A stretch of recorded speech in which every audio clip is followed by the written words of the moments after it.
There's been a huge increase in debanking claims, according to new data. That's when someone's bank account is closed down. It happened to Nigel Farage last year when he was told by Coutts Bank that he was unable to maintain an account with them. Well, this new data shows that last year there was an increase of 44%, including an 81% surge in the volume of debanking complaints made by businesses. Well, here's what Nigel had to say about it all earlier on GB News. That we've got are only for companies. What we don't know are the number of individuals who have gone to either to the Ombudsman or have put in subject access requests to their bank demanding more information. What is certain is that I've helped to lift the lid on something that is nothing less than a scandal. You think about this. 140,000 businesses were closed down last year by British banks. Now, even if a couple of thousand of them were crooks or money launderers, the vast majority wouldn't have been. And I generally believe in the free market. I don't want government to interfere. I don't need regulation. But in the modern digitised age, having access to a bank account is just the same as water and electricity coming into your house. Well, let's get the details of this new development with our GB News economics and business editor, Liam Halligan. He's here with On the Money.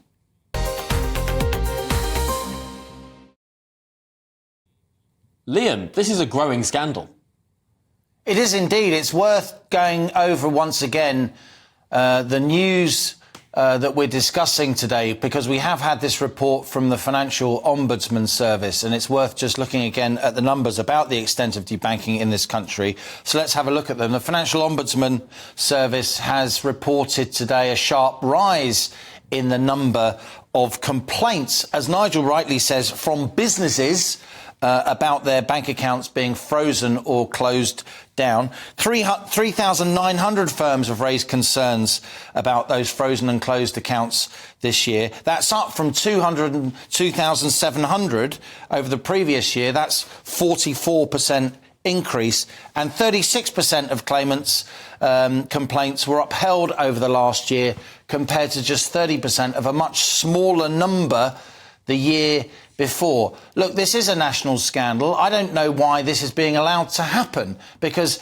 if you are a high street bank, you have what's called a universal service obligation. You are meant to provide a bank account to anyone who wants one, as long as they've got a fixed address. And yet we learnt during the Coutts NatWest scandal, NatWest, of course, owns the rather pucker, flashy bank Coutts, where Nigel had an account with respect, and then he was debanked. Nigel did a subject access request, of course, and it turned out that Coutts had been writing memos how they didn't like Nigel's politics, so they thought they would debank him. And, of course, the chief executive of NatWest had to resign. And what we've seen now, because of that story, which very much played out on GB News, of course, you've had lots of firms complaining that they're being debanked too. But the real issue is for individuals who feel they're being debanked, not least because the banks are really now abandoning, in many places, the UK high street. And if you can't get a bank account, it's very difficult to exist in the modern world. You know, try parking your car without a smartphone and an app, and then try paying for that parking on the app, unless you've got a bank account. Liam, does this have anything to do with ESG, environment, social and governance?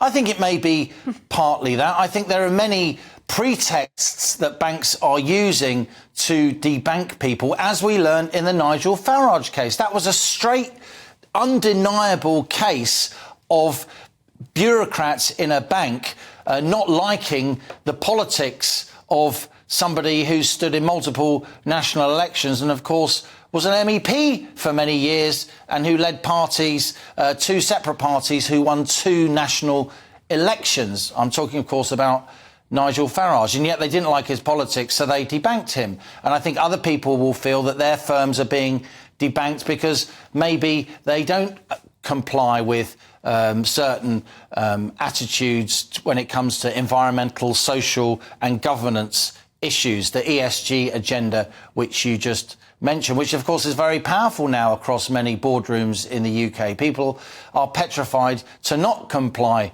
with it. This is very much part of the culture wars.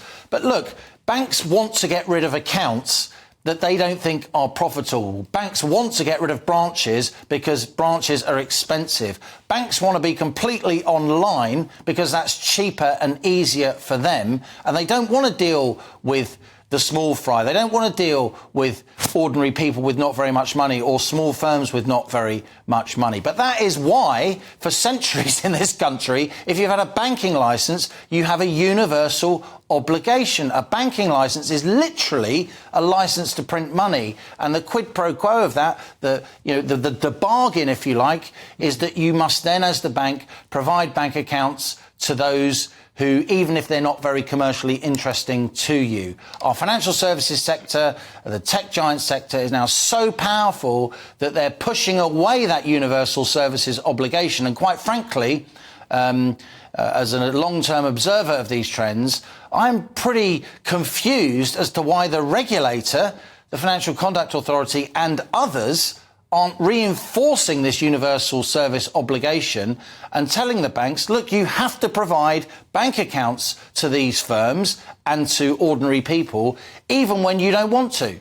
Yeah, no, it's a really, really stark set of figures out. 88%, that rise of complaints from businesses following this scandal that was covered, of course, heavily on GB News. I hope that perhaps we've begun to lift the lid here on something that is going across our banking sector. But Liam Halligan, thank you very much.